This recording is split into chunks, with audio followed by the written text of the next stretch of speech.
Olá pessoal, nós vamos hoje, na nossa terceira aula, dar continuidade ao estudo dos seres animais, né? Só que nós vamos falar dos animais que possuem coluna vertebral, que é o filo Chordata. Está no livro de vocês, página 45. Nesse filo Chordata, ou cordados, é os que possuem no período embrionário uma estrutura chamada notocorda, que posteriormente vai se transformar na coluna vertebral. Então, resumidamente, esse filo Chordata, vamos estudar 5 classes de animais que possuem coluna vertebral, tá? A primeira classe que nós vamos estudar, nós vamos falar dos peixes, tá? Os peixes subdividem-se em mais 2 grupos, né? Que é o grupo chamado Osteíctes e o grupo chamado Condrites. Osteíctes são aqueles peixes que possuem ossos, esses peixes mais comuns que nós conhecemos no nosso dia a dia. Já os peixes condrites são aqueles peixes que não possuem ossos, possuem cartilagem, né, na sua estrutura corporal. Ao invés de ossos, possui essa estrutura menos rígida, né, mais molinha, que chama-se cartilagem.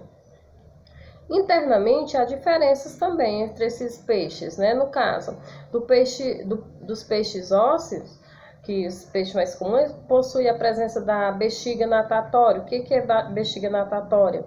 Aquele saco contendo ar dentro, né? Que faz com que o peixe ele flutue na água, né? Ele não afunde. Nos condrites, ou peixes cartilaginosos, nós podemos citar a presença de uma válvula espiral no seu sistema digestório, que ajuda na melhor absorção dos alimentos. Segunda classe que nós iremos estudar são os anfíbios, tá? Anfíbio, nós podemos exemplificar para vocês os rapos, tá? Os sapos já conseguiram habitar o ambiente terrestre, né? De acordo com a evolução, nós vamos falar de animais que habitam somente ambientes aquáticos para animais que habitam o ambiente terrestre. Então, anfíbios, eles habitam o ambiente terrestre, mas não em toda a sua fase de vida. Na fase larval, por exemplo, os anfíbios eles só conseguem sobreviver no ambiente aquático.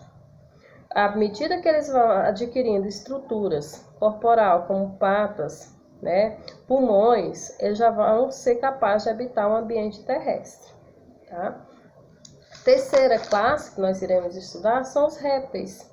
Répteis nós podemos citar as tartarugas, tá? Nós podemos citar os lagartos, a maioria dos lagartos, né? Os répteis, eles já possuem uma fecundação interna, né? Eles passaram a desenvolver um ovo também com casca, né? Gerando proteção para o embrião. E eles já só conseguem viver em todas as suas fases de vida no ambiente terrestre, tá? Terceiro, nós vamos falar das aves. As aves, eles são animais. Olha só, existem 2 conceitos que eu vou passar para vocês. Existem animais ectodérmicos ou ectotérmicos, que são aqueles animais que a temperatura do corpo varia de acordo com o ambiente.